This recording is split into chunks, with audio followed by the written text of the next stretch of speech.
सभी को नमस्कार, प्रणाम। आप सभी का हमारे YouTube चैनल पर स्वागत है। आज हम बात करने वाले हैं एक शानदार और खूबसूरत से टॉपिक पे जिसका नाम है सजरा, खसरा, खतौनी और खेवट। देखो, ये जो मैंने यहाँ पे 4 शब्द बोले हैं, ये भू राजस्व के दस्तावेज है, यानी भू राजस्व से संबंधित जानकारी है। अब देश के प्रत्येक व्यक्ति को इसके बारे में पता होना जरूरी है। विद्यार्थियों को तो होना ही चाहिए क्योंकि उनके तो एग्जाम में क्वेश्चन आता है, लेकिन हर व्यक्ति को इसकी जानकारी होनी चाहिए।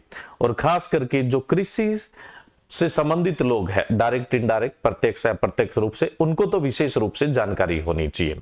देखो, भारत एक कृषि प्रधान देश है, आपको पता है।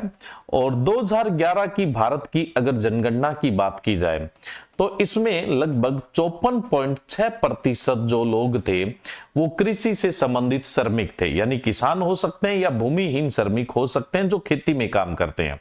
यानी कृषि पर निर्भरता थी जो कुल आबादी की 54.6% थी। मोटी मोटी बात यह है। वर्तमान में ये अनुमान है कि ये जो निर्भरता है वो 48 से 49% है, वो रह गई है, क्योंकि लगातार औद्योगिकरण बढ़ रहा है, लोगों का शहरों की ओर पलायन भी हो रहा है। तो इस कारण से ये प्रतिशत तो घटेगा और भी आगे घटेगा, लेकिन अब भी भारत है वो पूर्णतः कृषि प्रधान देश है, इस बात में कोई दो राय नहीं है। तो भाई ये समझ लो कि ये कृषि से और भू राजस्व से संबंधित कुछ शब्दावली है जिन पर अपने को बात करनी है। सबसे पहले यहां था आपका सजरा। अब देखो, सजरा क्या होता है।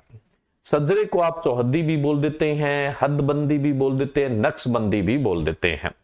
बहुत ही साधारण शब्दों में समझने की कोशिश करें कि किसी एक गांव का जो संपूर्ण नक्शा है उसे हम क्या बोलते हैं, सजरा बोलते हैं। यानी एक गांव का, उस गांव में जितनी जमीन आती है पूरा उसका जो नक्शा है वो सजरा है। ठीक है।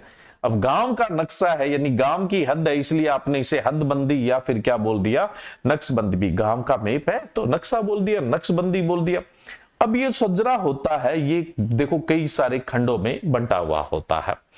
प्रत्येक खंड खेत और भूमि के प्लॉटों को दर्शाते हैं।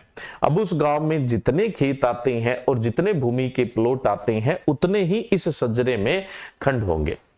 प्रत्येक खंड का एक नंबर होगा। ये आप देख रहे हैं, जैसे यहां पे देखें, कहीं भी देख लें, जैसे ये देखो 265, 265, 266, 267 नंबर दिया हुआ है।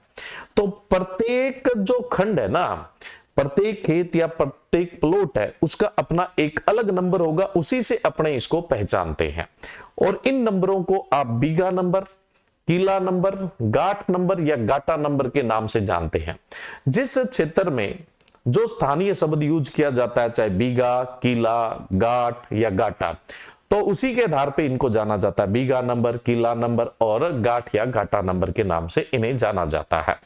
तो ये पूरे का पूरा नक्शा है, ये सजरा है।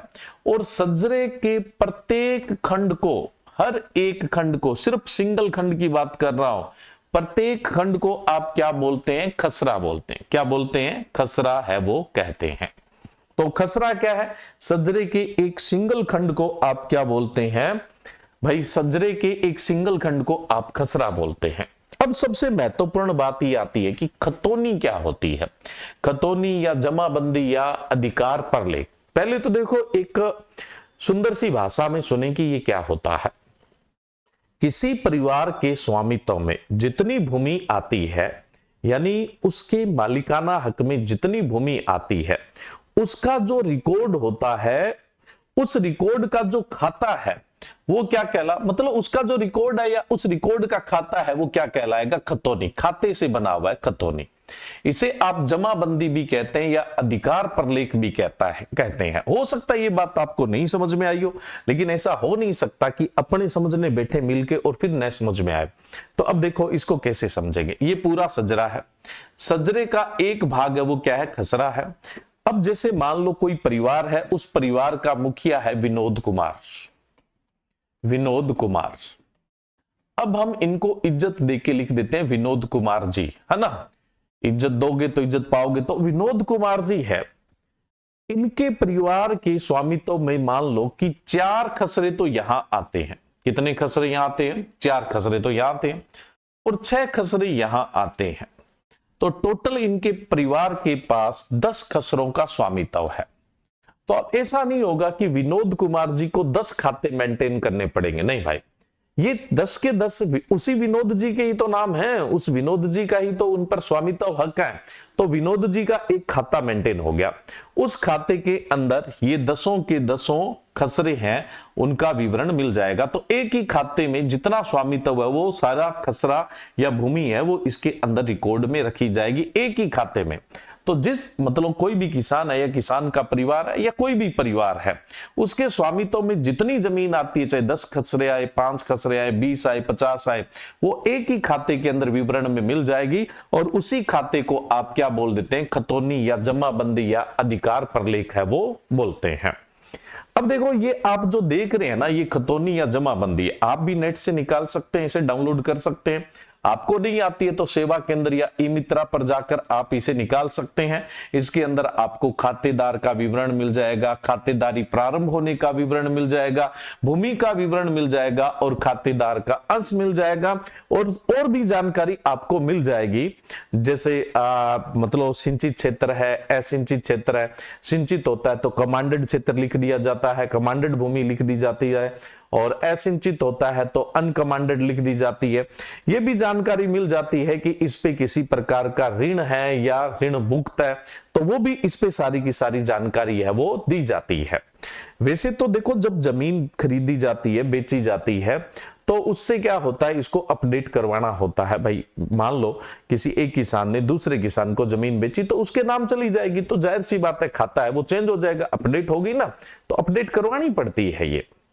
अदरवाइज 5 साल के बाद क्या करती है सरकार, इसे अपडेट करती है, यानी इसमें फिर से क्या है, कोई नई चीज होती है तो वो इसमें मेंशन करती है। अदरवाइज आप अगर कोई लेन देन कर लेते हैं तो फिर ये अपडेट उस लेन देन में हो ही जाती है। अब हमने कहा कि ठीक है खतौनी तो ये है, एक शब्द आता है खेवट। खेवट क्या होता है?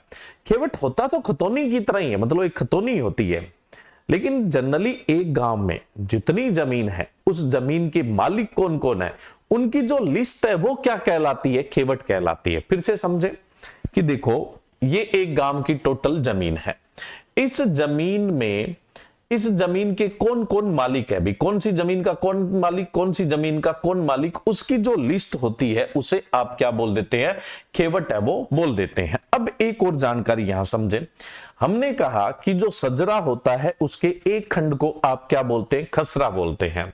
तो जो लेखपाल अधिकारी पटवारी होता है उसे साल में 3 बार इस खसरे में जाना होता है। एक तो जाना होता है वर्षा ऋतु में, जिसे हम कृषि में खरीफ का सीजन कहते हैं, तो खरीफ की ऋतु में जाना होता है और देखना होता है कौन सी फसल लगी हुई है। फिर जाना होता है शीतकाल में, शीतकाल बोले तो रबी की फसल के लिए, और वहां पे जो फसल लगी है वो रिकॉर्ड रखनी होती है। फिर जाना होता है ग्रीष्म काल में, जिसे आप जायद बोलते हैं, और उसमें आपको देखना है कि कौन सी फसल लगी है उसका रिकॉर्ड रखना होता है।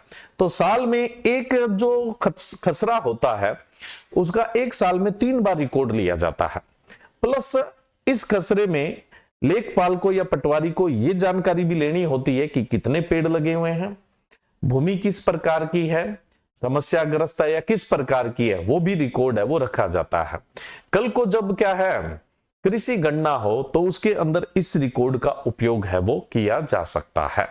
तो अभी तो हमें मोटा मोटा यही समझना था भाई, खसरा क्या होता है और सजरा क्या होता है, खतौनी क्या होती है जिसे आप जमाबंदी बोल देते हैं, और खेवट क्या होती है। इसी प्रकार की जानकारी से अपडेट रहने के लिए आज ही सब्सक्राइब करें तथा ज्यादा से ज्यादा लोगों में शेयर करें। Thank you. जय हिंद, जय भारत।